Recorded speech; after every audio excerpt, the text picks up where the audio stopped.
देखिए, ईरान की आवाम अब दो धड़ों में बट चुकी है। एक तरफ है प्रो खामनेई आवाम और दूसरी तरफ है एंटी खामनेई आवाम। और यही वजह है कि अब ईरान की सड़कों पर आप तस्वीर देखिए, खामनेई के लिए आवाम से ही लड़ती दिखाई दे रही है। ये जो तस्वीर हम आपको दिखा रहे हैं, यहाँ खामनेई के समर्थक और विरोधी आपस में भिड़ गए हैं। आप जरा देखिए।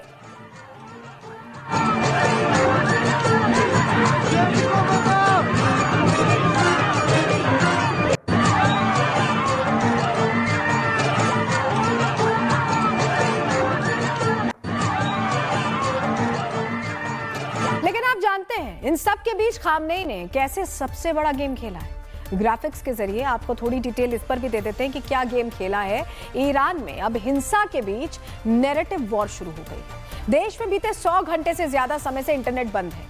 इंटरनेट ही नहीं चल रहा है ईरान में। और इन सब के बीच खामनेई शासन ने स्टारलिंक भी बंद कर दिया। आपको याद है ना कि एलन मस्क ने ऐलान किया था कि फरवरी तक स्टारलिंक के जरिए नेट देंगे और फ्री रहेगा, उसको भी बंद कर दिया।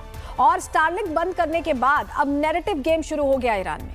सरकार ने समर्थकों को सड़कों पर उतारकर शक्ति प्रदर्शन शुरू कर दिया है। इन रैलियों में राष्ट्रपति मसूद पेजेश्कियन खुद शामिल हुए। हमने आपको वो तस्वीर भी दिखाई। इन रैलियों की तस्वीरें सरकार टीवी से लाइव दिखाई गई। लाइव तस्वीरों को दिखाकर दावा किया गया कि खतरा टल गया, सब कुछ ठीक हो गया है। खामनेई ने इस रैलियों को लेकर एक लिखित संदेश भी दिया। कहा कि इन सभाओं ने विदेशी ताकतों की जो योजना है उसे फेल कर दिया। वो बोल रहे हैं कि विदेशी ताकतों ने घरेलू भाड़े के सैनिकों का इस्तेमाल किया। उन्होंने इसे अमेरिकी राजनेताओं के लिए एक चेतावनी भी बताया और कहा कि वो जल्द से जल्द अपना छल बंद कर दें। लेकिन भले ही खामनेई जीत का दावा कर रहे हों, लेकिन मानवाधिकार संगठनों के आंकड़े भयावह हैं। ईरान में विरोध प्रदर्शन के बीच अब तक 648 लोगों की मौत हुई है और ये तो आधिकारिक आंकड़े, हो सकता है इससे ज्यादा हो। अनुमान है कि 10,000 से ज्यादा लोगों को हिरासत में लिया गया है।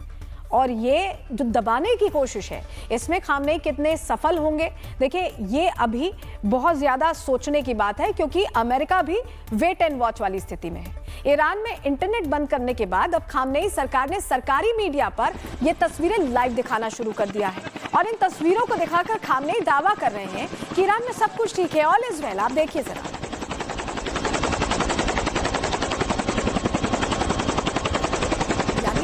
वही चल रहा है जो खामनेई चाह रहे हैं। इंटरनेट उन्होंने बंद कर दिया। जो विरोध वाली तस्वीरें हैं वो सरपास करके अब समर्थन वाली तस्वीरें टीवी पर सरकारी माध्यम से चलाई जा रही हैं। खामनेई सरकार को लगता है कि इंटरनेट बंद कर सरकारी मीडिया के जरिए वो इस आंदोलन को ध्वस्त कर देंगे, लेकिन लोगों ने भी हार नहीं मानी है। लोगों को जो उनका प्रदर्शन है, उनका जो गुस्सा है वो दिखाई दे रहा, अभी भी जारी है। सड़कों पर हुजूम नजर आ रहा है। ये इस्फहान की तस्वीर है, जहां कल रात प्रदर्शनकारियों ने खामनेई के विरोध में जमकर नारे लगाए, आगजनी भी की है।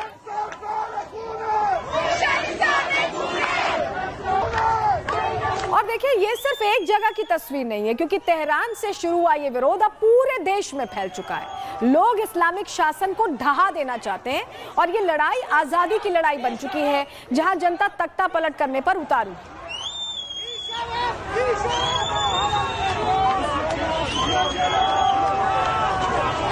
और देखिए इस विरोध प्रदर्शन को दबाने के लिए खामनेई अब वो करने जा रहे हैं जो उन्हें बहुत भारी पड़ सकता है।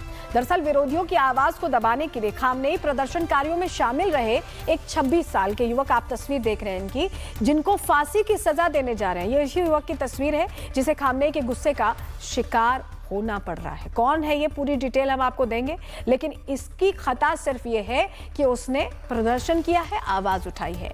खामनेई प्रदर्शनकारियों से किस तरह बदला ले रहे हैं, कैसे एक युवक को फांसी पर लटका देना चाहते हैं, पूरी डिटेल इससे जुड़ी आपकी ग्राफिक्स के जरिए आपको दे देते हैं। देखिए इरफान सुल्तानी, जिस शख्स की फोटो यहाँ पर हम आपको दिखा रहे हैं, इरफान सुल्तानी है, 26 साल के हैं, जो तेहरान के पास कराज इलाके के निवासी है। उन्हें खामनेई का विरोध करने के चलते पहले गिरफ्तार किया गया। आरोप लगाया गया कि खुदा के खिलाफ आपने युद्ध छेड़ा है, यानी खामनेई खुदा के बराबर हैं, उनके खिलाफ युद्ध छेड़ा है, जो ईरान में मौत की सजा वाला अपराध है। खबर है कि उन्हें फांसी की सजा सुना दी गई।